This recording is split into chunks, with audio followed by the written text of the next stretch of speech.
بازم عذرخواهی میکنم، من دوست داشتم رفقای دیگه هم صحبت کنن، اما یه چند تا نکته شما گفتین که من یه مسائلی به نظرم رسید که عرض کنم و به اشتراک بذارم. ببینید اون نکته شما در رابطه با مسئله استبداد واقعا دقیقه.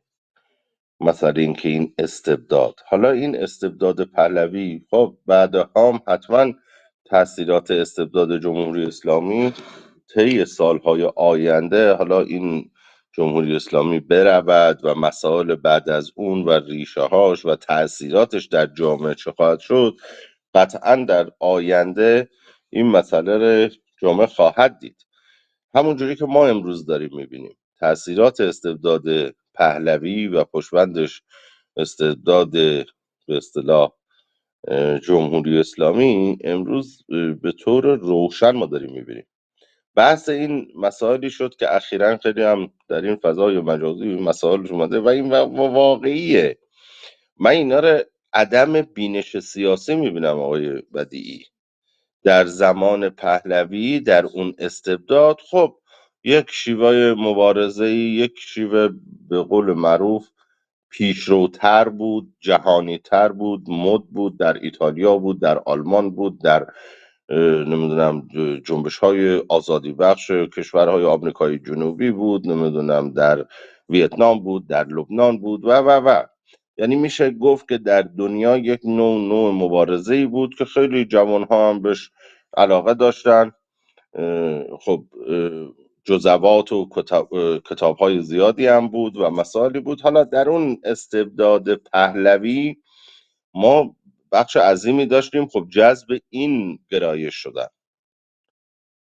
و به دلیل باز اون استبداد بخش اعظمی بدون حالا آگاهی کامل نسبت بهش به مسائلش و اون بینش عمیقی که داشته باشند به اون مسئله در اون جرگه قرار گرفتن. خب اون استبدادم که شوخی نداشت دیگه، میگرفت میبرد، زندان میکرد، اعدام میکرد، حبسای طولانی مدت، پرونده سازی و مسائلی که تو شما خودتون که دیگه با پوست و گوشت و استخوان اینا رو لمس کردید و دیدید. اما مابزاش و خروجیش ما امروز داریم میبینیم و طی دهه های بعد از پسا پهلوی در بخش های مختلفی ما دیدیم. شما ما الان یه تیپی داریم که اینها، من البته نمیگم چپ اینا، اینا چپ نمان، چپ نمای رانده شده سلطنت طلب، چپ نمای مانده شده محور مقاومتی، چپ نمایی که اصلا واقعا این هیچ بنیادی نداشت در چپ، علم زیر بیرق میرحسین موسوی و قصه هازاست، یا همون چپ ولایت مدار. من دیدم دیگه، برخن شد شما هم قطعا رفقا مطالعه کردن، مقالاتی می نویسن که مثلا جمهوری اسلامی فقط خامنه ای است. این نشأت از اون سر درونه که شما ولایت مدار میبینی جامعه ره، در صورتی که جامعه ما الان بارها ثبوت کرده. شما ببینید در رابطه با این مسئله رفراندوم رجوع کنید به امضاها. من خواهش میکنم آقای بدی، تمنا میکنم شما رجوع کنید برید ببینید امضاها چه اشخاصی رفتن اونجا امضا کردن در رابطه با این مسئله رفراندوم، که گویا مثلا اولین بار است که آقای میرحسین موسوی، این همون روند خمینی، رفسنجانی، خاتمی، روحانی، میرحسین دیگه، این روندیه که فکر کنم شما خیلی بهتر از منم بدونید ها. اه، حالا زیر بیرق آقای میرحسین موسوی است. مسئله اینه که مسئله رفراندومی که این آقا الان آورده بیان کرده، این اصلا خیلی قدیمی تر از این صحبت هست که آقای میرحسین اومده گفته. چرا اون موقع نرفتن در دی 96 که اون به قول معروف میشه گفت سرآغاز و تحول و تغییر رویکرد جامعه نسبت به برخوردش با حکومت بود، یکی از شعارهای بسیار بسیار فراگیر این بود: رفراندوم رفراندوم. این از شعار مردم. اما در طی این روند تا به جنبش ژینا ما میبینیم اصلا از این عبور میکنه، چون جامعه میره تو فاز دیگری. بعد این تیپ چپنما تازه یادش افتاده که رفراندوم. ببینید از کوتاهی ماست که دیوار بلند است. متاسفانه این افراد که واقعا اشتباهی در دایره چپ افتادن. من هوادار اون چپ هم نیستم که هنوز دنبال نمیدونم پرولتاریا و بورژوازی نمیدونم فلان است و دیکتاتوری و پرولتاریا میخواد، نه اونم خب یخ زده.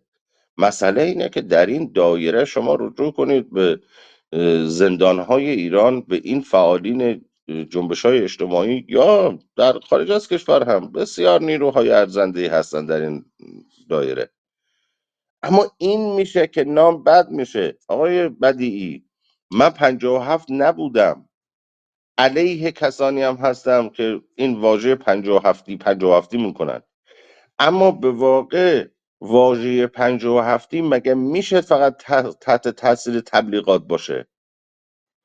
شما وقتی نیروی مشارکت کننده در انقلاب 57 امروز خودش چپم مینامه میگه باید اون موقع مثلا دنبال بختیار میافتادیم، این یعنی نقض کردن انقلابی که خب واقع بود، برحق بود. مگه میشه یه جامعه اونجوری بلند شه علیه یه حاکمیت و نظام و رژیمی برحق نباشه؟ حالا خروجیش چه شد اون فاز دومشه، اما برحق بود یا نبود؟ برحق بود، فساد بود. من نمیگم خود آقای محمد رضا پهلوی سال 57 تو بهمن چیز توی مهرماش اومد تو تلویزیون گفت دیگه، شما فکر کنم شنیده باشید یا دی بعدها. ماه بله، نه تو مهر ماه که گفت نمیدونم فساد بود فلان بود فلان بود فلان بود ها. اون مرداد بله 14 مرداد آره 1157 بفهم. بله. خب مگه نگفت؟ میدونم که من نمیگم، خب مشخص بود جامعه عبور کرده.